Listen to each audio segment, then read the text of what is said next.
අපි බලයට එන්න කලින් අපේ ප්‍රතිපත්තිවල ඉතාමත් පැහැදිලිව සඳහන් කරා මේ මත්ද්‍රව්‍ය මේ ජාවාරම් සංවිධානාත්මක අපරාධ රැල්ල අපි මුලින් බිඳලා මේ රටින් තුරන් කරනවා කියලා. ඒක තමයි අපේ මේ දැන් දියත් කරගෙන යන්නේ. ඒක එක දවසෙන් දෙකකින් කරන්න බෑ. නමුත් මේකට උඩිනුත් සම්බන්ධ වෙච්ච මහා ජාලාවන් තියෙනවා. ඒක වගේම මේකෙත් බිම් මට්ටමේ පහළට දේශීය හා විදේශී ජාලාවන් සම්බන්ධකම් විශාල ලෙස තියෙනවා.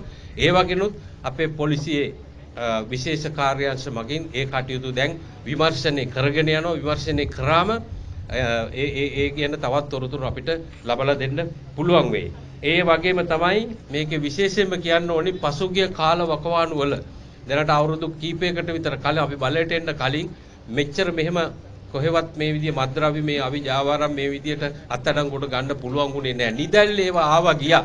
නමුත් අපේ රජයක් හැටියට අපේ ත්‍රිවිධ හමුදා පොලිසිය මේ ගැන වගවීමෙන් කටයුතු කරන නිසා තමයි මේ මත්ද්‍රව්‍ය ජාවාර එහෙම නැත්නම් මේ නීති විරෝධී ජාවාරන් අත්අඩංගුවට ගන්න. ඒ පෙර කලින් දේශපාලන රැකවරණයේ තිබුණ මොවුන්ට දැන් ඒවා කිසිම දෙයක් නැහැ. ඒ නිසා ඒ ස්වාධීනත්වයේ ඔවුන්ට තනියෙන් කටයුතු කරන්න ඒ සම්පූර්ණ අපි නිදහස ලබලා දීලා තිනවා. ඒ අනුව මේ අත්අඩංගුවට ගැනීම ඉතාමත් වීදිමත් ලෙස කටයුතු කරනවා.